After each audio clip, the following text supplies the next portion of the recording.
Hello my dear friends, you're on the Military Summary channel, and today we will discuss the situation in Ukraine on the 23rd of February of 2024. Today we have a lot of very interesting updates, so let's start. And the most important updates are coming from Avdiivka direction. We have a lot of very interesting videos. First, let's talk about the northern direction. Today we received significant number of details for battle for Stepove. On this video, for example, we can see destroyed and abandoned Abrams type vehicle. This is clearing vehicle. The Ukrainians were using this type of weapon to clear the roads from mines, from Russian mines, to prepare another offensive road. Maybe the Ukrainians were planning to attack Stepove, to counterattack Stepove, and to force the Russians to fall back from the village. But we don't know what did happen, but obviously something wrong. And as you can see, this clearing equipment was destroyed and damaged either by FPV drone, or maybe this vehicle got on mine and was damaged as well. Anyway, it's very difficult to understand what happened and what the Ukrainians plan to do. According to this video, we can make few conclusions, and the most important one is that Stepove, according to that video, is under complete Russian control. So we will adjust the map before the next video, and we will show this territory under complete Russian control. Another video from the same area we got also from the 47th Mechanized Brigade about another Abrams tank. On this video we can see how the 47th Mechanized Brigade, for the first time since the beginning of the special military operation, used Abrams in combat.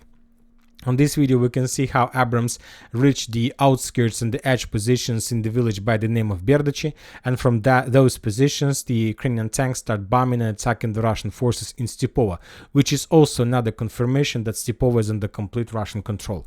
If we return back to map and try to understand how the Ukrainians were moving, the Abrams of Armed Forces of Ukraine started movement somewhere at Novoselovka Persha, very far from the line of combat contact. First the tank reached Semyonovka. From Semyonovka, this tank moved to Berdichi.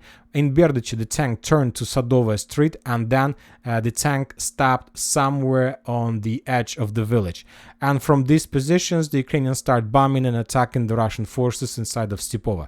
After the tank was out of the ammo, the Ukrainians returned back. So once again, this is the movement of the tank. Somewhere from here, the tank moved along the streets, along the roads, entered the first village, then Berdichi, then reached the outskirts of the village, and from these positions they start attacking the Russians. After the tank was out of ammo, the Ukrainians abandoned their positions and moved back somewhere to Novoselovka Persha, or even further in direction of Progress or Novogrodovka, or maybe in direction of Pokrovsk, something like this. Once again, these two videos confirms the Russian complete control over Stepove. Now we are moving to the south. The Russians during the previous 24 hours made few attempts to attack the Ukrainian positions in direction of Orlovka. The Russians were attacking the Ukrainians along the tree lines.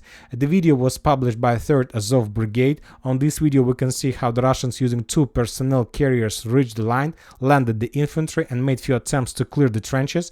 The Ukrainians managed to discover the Russian movements and start bombing them and attacking with cluster rounds. After significant fire with cluster rounds, the Ukrainians started the clearing operation, and they captured significant number of Russians. So that attack failed from the Russian side. Another attack the Russians made on the line between Avdiivka and the village by the name of Severne. Yesterday we have already discussed the situation in the village, and according to some mappers and Russian sources, the village Severne was captured by the Russians. Today we got more details from different mappers. Some mappers are saying that the Russians control just a part of the village. Some pro-Russian sources says that the Russians established complete control over the village.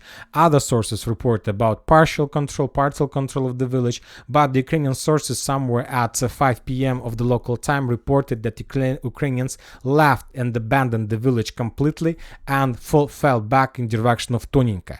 The Ukrainians during the previous 24 hours tried to hold this foothold, the western part of the village, as long as possible, and the main reason of clashes in this part of the village was to give some time to the Ukrainian forces that were located among the tree lines between Severna, Toninka, Vadiana and Peske some time to regroup and to evacuate. And after the process ended, after the main forces from the tree lines abandoned their positions to the north, the Ukrainians left their positions from Severna as well. So this is the situation. Obviously within the next few days we're going to receive more updates about these 3 lines, and obviously these 3 lines will be captured by the Russians, and then the battle for Toninka will start, and the Ukrainians obviously are not going to hold this village very long as well. So this is the situation on Avdiivka direction. Furthermore, once again, I'll remind you that the Russians are pushing in direction of Ukraine positions that are located in the lowlands, and the Russians are attacking from the hills. So there are a lot of benefits for further Russian offensive. Now we are moving to the south in direction of Krasnogorovka. We continue receiving significant number of updates from the village. According to some Russian sources, the Russians managed to enter the first streets of the city. And if you remember, 3 days ago, the same report we received from Rybar, he reported 3 days ago that the Russians entered the first streets. Later, to be more precise, yesterday, we got update that the Russians managed to establish control over just the 3 lines and the first 3 line in front of the city. And maybe today the Russians made the first attempt to attack, yet we haven't received any geolocated confirmation of any of those reports, of any of those updates. But the only thing we got is that the Russians start using the same tactics in Avdiivka as they used to use the same tactics in Krasnogorovka as they used to use in Avdiivka. And I'm talking about significant number of FABs that were launched against the city. The Russians are saying that they start bombing this town with FAB 1500. Lots of FABs were dropped on the city, and that caused significant number of damage. The Russians are saying that during the day the Ukrainians were trying to hide from FABs, but the Russians are saying that very likely the upcoming night, so this night of the local time, the Ukrainians will abandon their positions and they will start retreating from Krasnogorovka. And as improvements, the Russians are showing this video. On this video we can see the central part of Krasnogorovka that was under fire of FAB 1500. Obviously nothing could survive in the center of this strike, and that was not the only strike during the previous 24 hours. So we are waiting more updates from the territory. Furthermore, the Russians published few videos from Georgievka direction. Few attempts to attack took place in direction of the main stronghold between Krasnogorovka and Marinka and Georgievka without any progress on the ground, just few FPV drone strikes and additional bombings of Ukrainian positions on the line between Marinka and Georgievka with the use of Toslem tower systems and different missiles and multi-launch rocket systems. Anyway, no changes on the ground. After a few weeks of very fierce clashes on the triangle between Ugledar, Pobeda and Novomikhailivka, the Russians stopped any offensive. Obviously, after the taking control over Pobeda, the Russians need some time, some operational pause to improve their positions around Pobeda to establish control over the trenches, 3 lines and fortifications around the town. And after that, to be precise, after probably a week or maybe earlier, the Russians will continue movements from Pobeda further to Konstantinovka. So, as you can see, no geolocations from the Russian side about additional progress in this triangle. Now we are moving to the rear positions of armed forces of Ukraine. Once again, let's take a look at the video of FAB or Iskander strike in the vicinity of Memrik. The Russians made 2 strikes, probably with Iskander or Tornado S or Tornado G, let's say rocket launch systems, 2 very heavy explosions. Later we got some details about those strikes. According to the Russian sources, the Russians attacked the temporary positions in the headquarters of 22nd Mechanized Brigade, and as a result of those attacks, the Ukrainians lost up to 120 soldiers. Now we are moving to Bakhmut-Artyomovsk direction, where we continue receiving significant number of very interesting details and updates. As you can see, we have a lot of geolocations, a lot of icons, but the most important icons took place on the southeastern part of Ivanovska, and the geolocations were published by the Ukrainian sources. On this video, we can see a significant number of armored vehicles, tanks, and infantry that the Russians used for another attempt to storm and attack Ivanovska. The Ukrainians during that attack tried to slow down the Russians with FPV drones. As a result of those drones attacks, lots of armored vehicles were damaged or destroyed.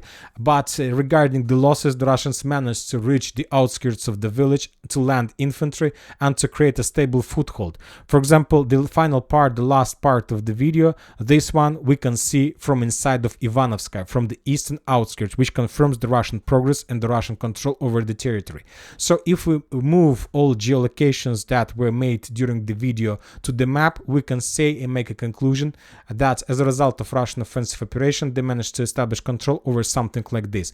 We will adjust the map before the next video, because from now on the Russians have 100% confirmed foothold inside of a village by the name of Ivanovsk, and obviously within the next few days they will try to improve their positions and to force the Ukrainians to step back.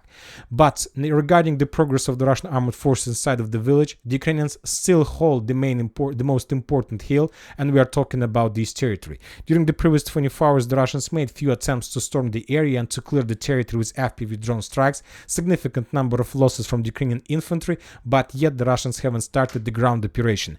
And without control over this hill, the Russians had less chances to establish control over Ivanovsk very fast, because the difference between the heights of this hill and Ivanovsk itself is around 40 meters. So from these positions, if the Russians are able to establish control over this territory, they can control entire Ivanovsk without any problems. From the other side, the Russians continue bombing and attacking Chasov Yar direction with aviation bombs, with artillery, with Krasnopolsk. They deal significant damage, and the Ukrainians, of course, had significant losses. Now we are moving further to Solidar direction. The Russians, after a very long operational pause, published another video of another attempt to attack the Ukrainian positions along the railways. In this attack, the Russians were using just one personnel carrier and some platoon of infantry. The Russians almost reached the railways. They landed the infantry, and after that, the Russians start clearing operation. The Russians, as a result of attack, managed to establish complete control over the trenches and to force the Ukrainians to fall back. This is not the only video from this direction. Just a few days ago, on the 16th of February, we got almost the same video a little bit to the south. The same attack with the same squad, with the same group. The Russians landed in front of the trenches and they captured them. So we see that the Russians are moving further along the railways, and the main purpose of the Russians is to get as close as possible and as soon as possible to the village by the name of Vyimka. Before that attack, the Russians made artillery preparation in direction of the village by the name of Razdolovka. The village was under very heavy fire with total flamethrower systems, and the main purpose of that attack was to pin down the Ukrainians and not to allow them to redeploy the reinforcements, and to force Ukrainian thinking that this is the main direction of Russian attack.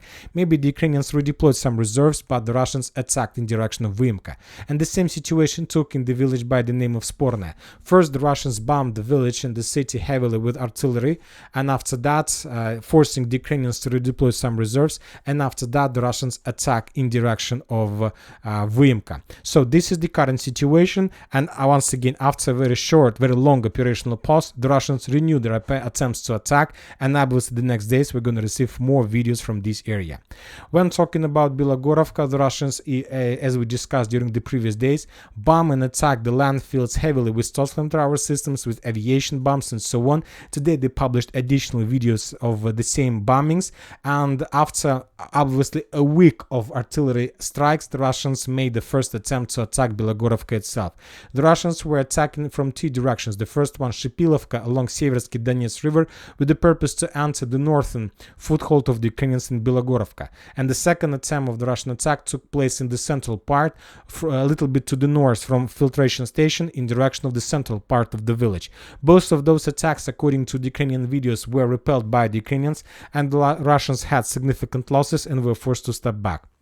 At least those videos were published by the Ukrainians, and based on Ukrainians' videos we can make this conclusion. Maybe the Russians managed to achieve some results, but none of the Russian sources published about any progress of the Russian armed forces on this direction. We haven't received anything from Kupiansk direction, neither from southern Kupiansk nor from the northern Kupiansk direction, which is very strange, weird and interesting. Obviously the Russians, as we discussed, either are about to finish preparation before greatest Kupiansk offensive operation, or in the process of preparation before the same attack. Very soon, as I understand, this is going to be the most active and the most, let's say, noisy direction in the special military operation.